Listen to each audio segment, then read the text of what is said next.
Hello my fellow nerds, my name is Jamie and I'm trying to live my best nerd life. Today I'm going to be talking about Mushroom Quest, a casual indie puzzle game from Flying Islands team and Dragus Games Factory. Do want to mention that I did receive a review code for this game, so thanks very much to the people over at Dragus Game Factory for that.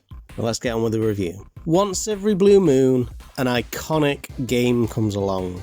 One that changes how the game industry works, and one that changes how video games are viewed as a whole.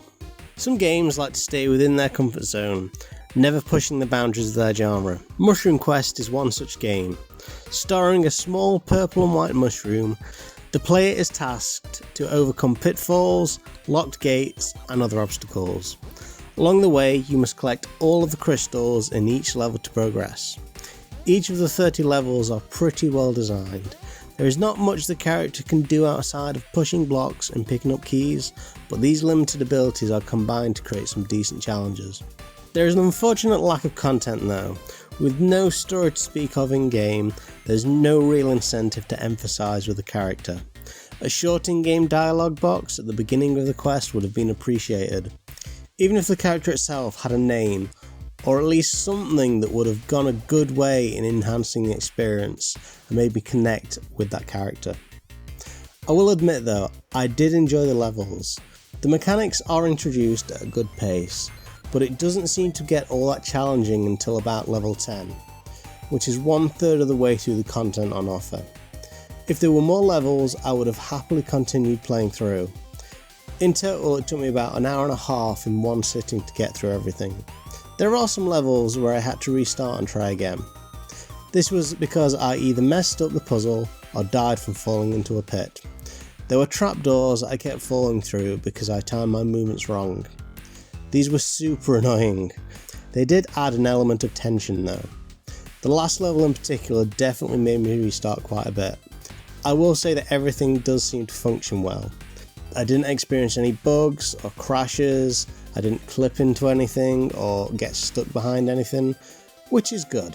If you do get stuck on a puzzle or in any way not solve it correctly, restarting the level is almost instantaneous, which is great when you keep failing that puzzle over and over again. Whenever I did die from falling into a pit, a text box would appear saying that I had died. This kind of disrupted the flow of gameplay.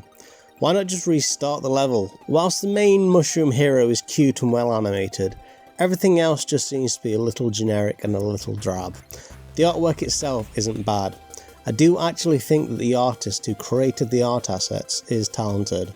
Each item is recognisable for what it is. A crate looks like a crate, a pressure pad looks like a pressure pad. But with such a large library of pixel art puzzle games out there, there's not a huge amount in this game to make it stand out from the rest. Some variation in the floor tiles would have also boosted the visual quality. I did notice a weird thing about the language settings though. To begin with, I was super impressed with the variety of language options on offer. These range from English to German to Russian. It did take me a short while to notice something a bit strange though. Some language names were represented in their native lettering, for example, Espanol and Italiano. Others were just named in English. Very strange thing to see. Overall, Mushroom Quest is an odd experience. The content that is there I really enjoyed. There just isn't a huge amount of it. The main character is cute, but everything else just seems a little generic.